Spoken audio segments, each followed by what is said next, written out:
po, Paolo's Dine-In again. Gumawa po si Tita Ros ng tocino. Mabili po sa amin to, yung tosilog na sinasabi. Ayan. Naparami po yung sabaw, kaya magdadagdag po ako ng ano. Pero may sukat na po kasi yan. Bago pong slice yung karne, galing sa Costco. Alam nyo na. Doon po kami bumibili ng mga karne, karamihan ng karne na para maganda yung quality sa Costco. Anyway, medyo mahal po ng konti pero okay naman po kasi isa-serve naman sa inyong mga kapitbahay namin dyan. Maraming salamat po sa mga nag-order, sa mga nagpupunta sa Paolo's Dine-In, 117070 11th Street Southeast po.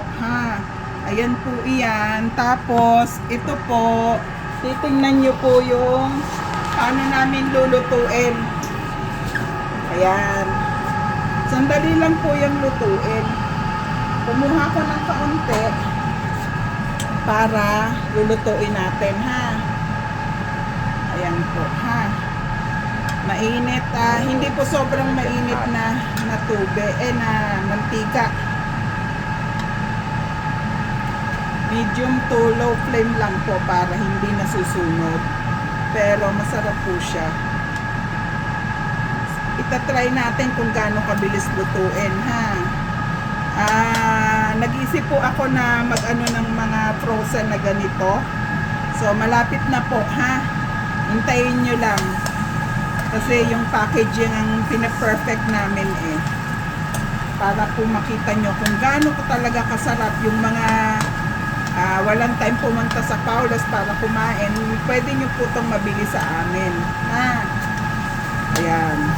Mandali lang po yan. Low flame. Low to medium flame po siya.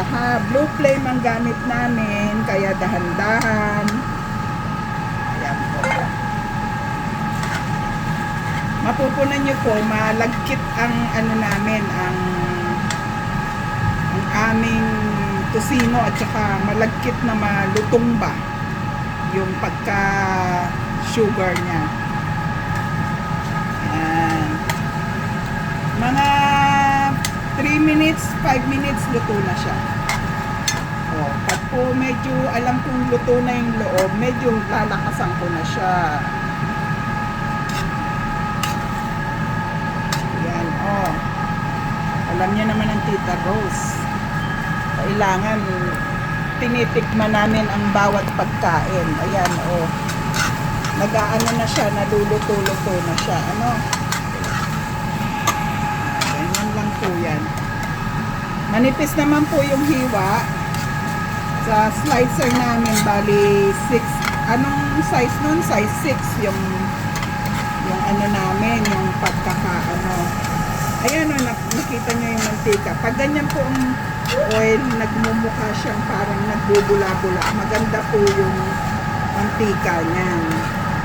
I mean yung sugar ng pagkaka-sugar, i-coat niya yung meat.